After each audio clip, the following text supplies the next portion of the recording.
Hey, and welcome back to my channel. Today I'm making some cassava leaves, but I'm gonna make it simple and easy for you guys. So it's just 4 simple steps that you have to follow and your cassava leaves will be ready in no time. So keep watching.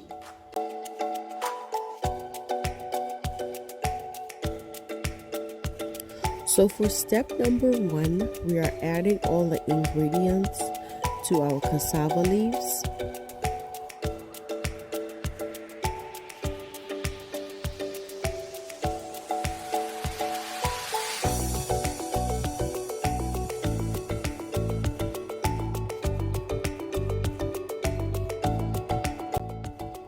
These are all the vegetables that I cut, but you are free to add any vegetable of your choice, such as eggplant or cucumber or zucchini, because I know a lot of people do use those vegetables in their cassava leaves.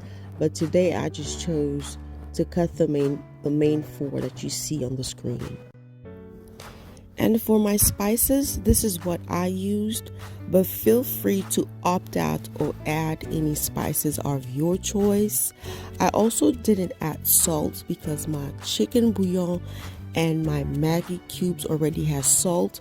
I might add salt at the end after tasting everything and seeing if there's enough salt or not. After adding all your spices, you're gonna let your cassava leaves boil until it turns a pale and dark green. That means that our cassava leaves is not raw anymore, it's fully cooked. So let it boil until it turns dark green.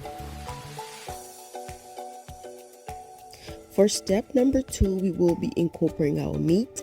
It depends on what meat you want. You can put fish or you can put any type of meat you want. But today my choice was goat meat.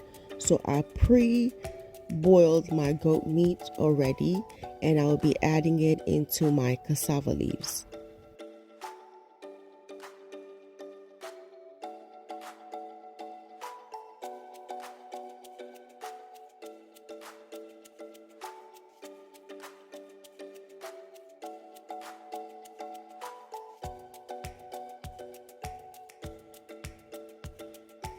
I'm going to add also a tablespoon of creamy peanut butter. This peanut butter adds flavor to your cassava leaves, but keep in mind when you add peanut butter, reduce the heat on your stove so the peanut butter doesn't burn. For step number 3, I will be adding palm oil. Please add palm oil to your liking and however much you want. I just like to add a little bit more because I like to see my palm oil in my cassava. By step number 3, your cassava is actually done because you already added your peanut butter, you added your palm oil, but I have one more step that's going to take your cassava leaves to the top, and that's step number 4.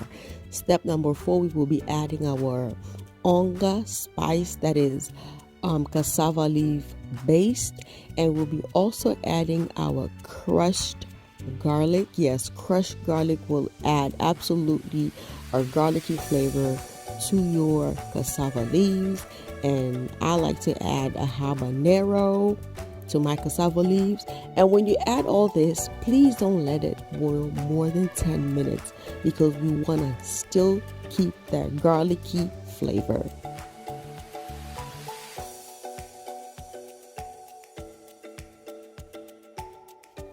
Here we are, guys. Our cassava leaves is done and ready to be served.